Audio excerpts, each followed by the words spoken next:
మహాకవి గుర్రం వ్యాసరావు గారు నవ్వుపై రాసిన ఆణిముత్యం లాంటి పద్యంతో పాటు మనం సరదాగా నవ్వుకునేందుకు శ్రీ నావూరి నరేష్ గారి రాసిన హాస్య శతకంలోని 3 చిన్న పద్యాలు గుర్రం వ్యాసరావు గారు నవ్వవు జంతువులు నరుడ నవ్వును నవ్వవు జంతువులు నరుడ నవ్వును నవ్వుల చిత్తవృత్తికి దివ్యలు కొన్ని నవ్వులకు దేవిలము కొన్ని విషప్రయుక్తములు నవ్వులోనే ప్రేమ రసము కురిపించు విశుద్ధమైన నవ్వులు సర్వదుఃఖతమంబులు వ్యాధులకు మహౌషధులు.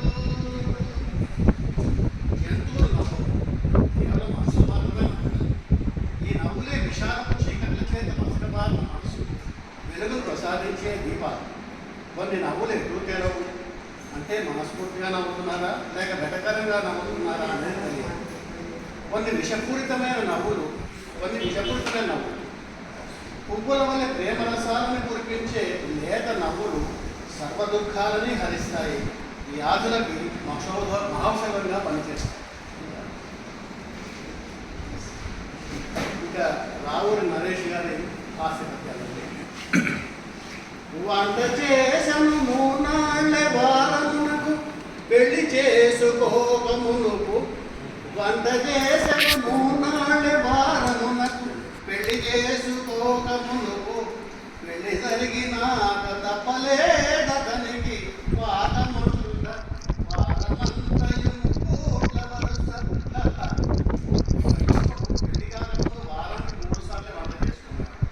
ఆ ఇబ్బందులు తప్పించుకోవడానికి పెళ్లి చేసుకున్నారు.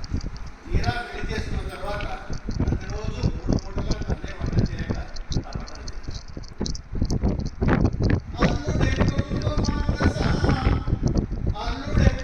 మానస అడిగ జనని కాచుకొని తింటున్నాడమ్మా కలదలేక చెట్ట కూతురు కంగారు చెందటమ్మ వచదమనగా పొత్తుగా వలదు.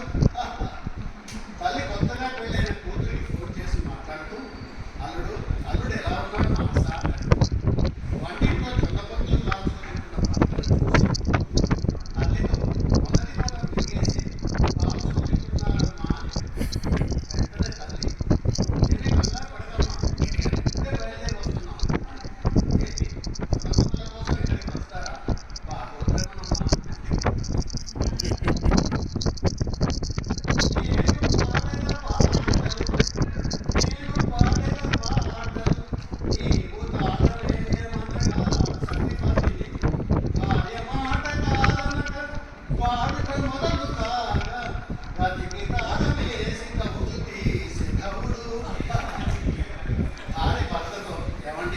నేను పాట పాడతాను మీరు తాళం వేయండి అనగానే భర్త బాగానే మాట తాళం వేయక "ఓ అలాగే మొదలుపెట్టు" అని ఆవిడ పాట అందుకోగానే లేచి గది బయట తాళం వేసి పాడుతుంది.